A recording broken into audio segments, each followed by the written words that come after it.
Good morning, children. Welcome back to online class. Student of class 8, History, chapter number 4, Rural Life and Society. Now, आज जो हम पढ़ने वाले हैं वो है rural life and society. Chapter number 4 है रूरल लाइफ एंड सोसाइटी। तो रूरल लाइफ एंड सोसाइटी कहने का मतलब यह है कि रूरल मतलब गांव, रूरल मतलब गांव हो गया, और सोसाइटी मतलब समाज, और लाइफ मतलब जीवन। मतलब ग्रामीण जीवन जो था वह ग्रामीण जीवन में समाज की क्या स्थिति थी। तो सबसे पहले ये हमें जानना है थोड़ा सा। आज इस चैप्टर को पढ़ाने से पहले आज मैं मिडाइवल पीरियड में आप लोगों को ले जाना चाहूंगा। मिडाइवल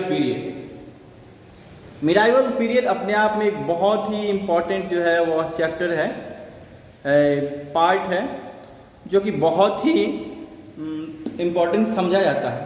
साथ ही देखते हैं कि मिडाइवल पीरियड में जो है वह एक सल्तनत पीरियड थी।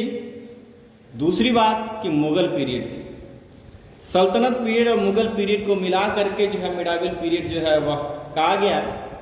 साथ ही में देखा जाता है कि आगे चलकर जैसे जैसे सल्तनत पीरियड खत्म हुआ, यानी कि सल्तनत पीरियड खत्म होने का जो है सबसे लास्ट जो है इब्राहिम लोदी माना गया है, उसमें देखते हैं उसका लैंड और रेवेन्यू सिस्टम इतने बड़े, जैसे मोहम्मद बिन तुगलक भी हुआ, ठीक है, गियासुद्दीन बलबन हुआ, कुतुबुद्दीन ऐबक हुआ।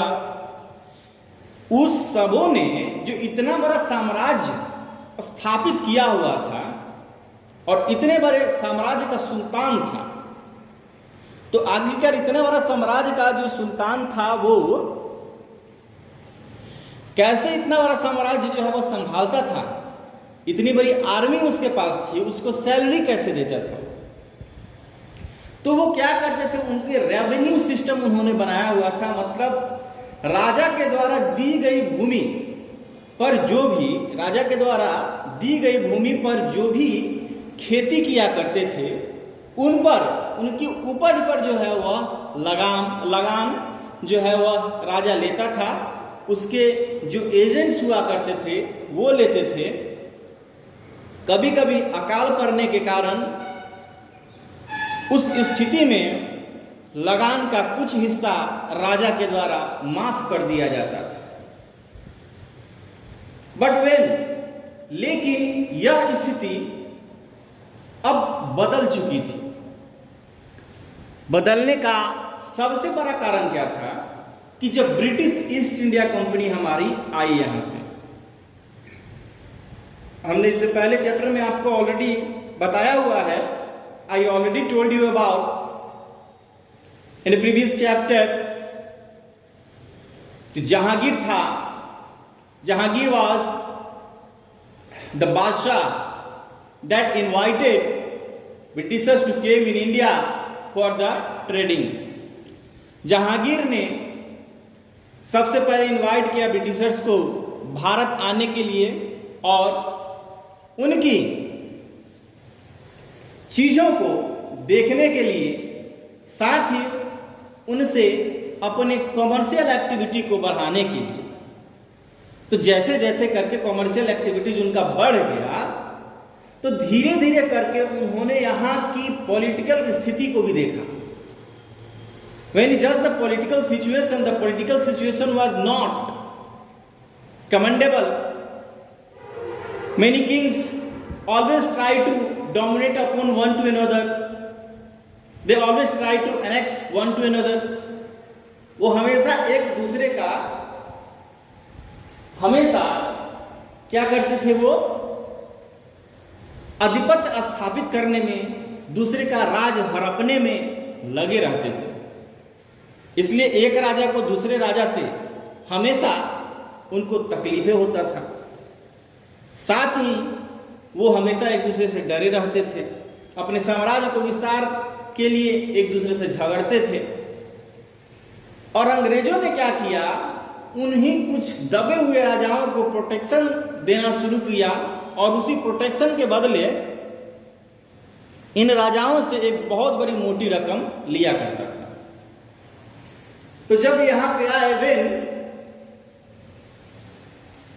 British came to India, when British came to India,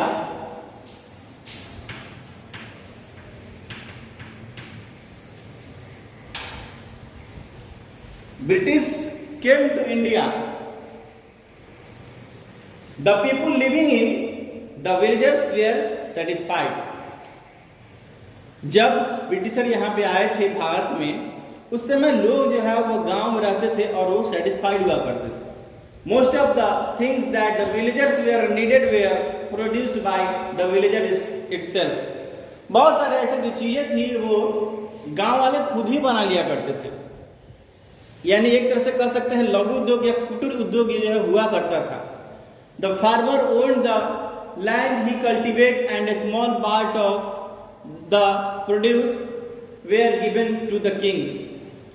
farmer जो है वो उस पर खेती किया करते थे और कुछ पार्ट जिस पर जो उत्पाद करते थे, वो कुछ भी उत्पाद होता था वो राजा को दिया करते थे लगान के रूप में।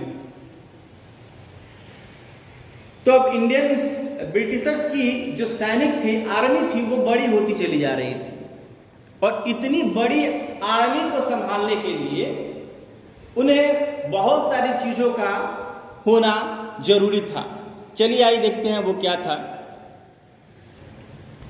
नाउ तो अब हम देखेंगे कि कैसे जो है उन्होंने चेंजिंग किया इस सिस्टम में। The revenue was collected by company in cash. जो रेवेन्यू वसूला जाता था, लगान वसूला जाता था, वो कैश में वसूला जाता था। After some time, they changed some rules by introduce collection system. जैसे जैसे समय बीतता चला गया, समय बीतने के बाद उन्होंने ये जो सिस्टम है, रेवेन्यू सिस्टम जो है वह लेने का जो तरीका था, उन तरीकों में उन्होंने काफी चेंजेस लाए। वो चेंजेस में इसलिए लाए क्योंकि बहुत सारी परेशानियां उनको झेलना पड़ता था। कभी का फेमाइन भी आ जाते थे, कभी का जो उसका मेन जो ऑनर था वही नहीं रहता था। ऐसे ऐसे करके बहुत सारे जो है वो प्रॉब्लम्स उसको झेलने पड़ते थे। कंपनी ने जो भी रूल्स एंड रेगुलेशन किया था वो फिक्स कर दिया हुआ था। जैसे रेवेन्यू है, रेवेन्यू फिक्स किया हुआ था कि अगर सालाना हम 2000 रुपये लेते हैं तो 2000 रुपया ही लेंगे। अगर सूखा पड़ जाए फिर भी आपको 2000 रुपये जमा करना पड़ेगा, बाढ़ आ जाए फिर भी आपको 2000 जमा करना पड़ेगा, अकाल आ जाए फिर भी आपको 2000 रुपये जमा करना पड़ेगा। तो इस तरह से काफी उन्होंने नियमों को सख्त बना दिया। सख्त बनाने के बाद में बहुत सारी प्रॉब्लम्स जो है उन्हें झेलना पड़ा। इसके लिए जैसे जैसे करके टाइम बीतता चला गया, उन्होंने एक बहुत ही अच्छे अच्छे सिस्टम्स को देखते हुए यह लागू किया कि आखिरकार जो विलेजर्स के कन्वीनियंट है या जिस कंपनी को दिया जा रहा है रेवेन्यू उछलने के लिए, वह उन चीजों पर खरी उतरती है या नहीं। ठीक है, तो उसके लिए उन्होंने परमानेंट सेटलमेंट सिस्टम रखा सबसे पहले, फिर दूसरा महलवारी सिस्टम रखा, फिर रैयतवारी सिस्टम रखा। इन बड़े धीरे धीरे आर्मी को चलाने के लिए इन्हीं रेवेन्यू का, इन सिस्टम से रेवेन्यू का जो कलेक्शन होता था, उसी कलेक्शन से इतनी बड़ी आर्मी उसने स्टेबल की थी और भारत पर उसने अपना जो है वह स्थापित किया। कोई दिक्कत? चलिए, तो अभी देखेंगे हम लोग कि जो परमानेंट सेटलमेंट सिस्टम है वो आखिरकार उन्होंने जब लागू किया तो क्या कारण था कि इनको हटा दिया। फिर दूसरी बात कि महलवारी सिस्टम था, महलवारी सिस्टम को हटा दिया तो क्या कारण था हटाने का।